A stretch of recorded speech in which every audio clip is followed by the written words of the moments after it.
की इथं आहे मुंबई, इथं आहे बेळगाव. परस्पर विरुद्ध म्हणजे काय? ही गाडी निघाली इकडे, ही गाडी निघाली इकडे आणि दोघींचा निघण्याचा टाइम एकच आहे, एकाच वेळी. म्हणजे ही पण किती वाजता निघली? 7 वाजता. आणि ही पण किती वाजता निघली? 7 वाजता.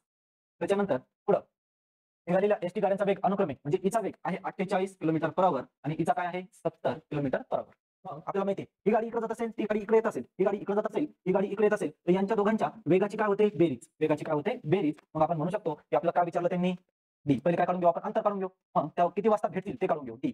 मग दोघातलं अंतर किती आहे? 590. दोघातलं अंतर किती आहे? 590 बरोबर टाइम काढायचा आहे आपल्याला आणि गुणाकारामध्ये वेग त्यांच्या वेगांची काय होते? बेरीज. मग इथं म्हणा 70, तिथं किती होतील? 118. किती होतील? 118.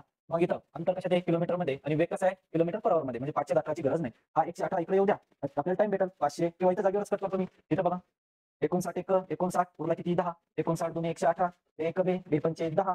टी बरोबर किती भेटला? 5 तास. टी बरोबर काय भेटला? 5 तास. आणि आपल्याला काय विचारलं त्यांनी? बेळगावहून निघालेली गाडीने किती अंतर कापले? बेळगावहून कोणती गाडी निघाली? ही. तिचा वेग किती आहे? 70. तिचा वेग किती आहे? 70. ती किती तासाने भेटणार आहे? 5 तासाने. आपण म्हणू शकतो गुणाकारामध्ये 5 5 35 म्हणजे ती किती किलोमीटर अंतर कापेल?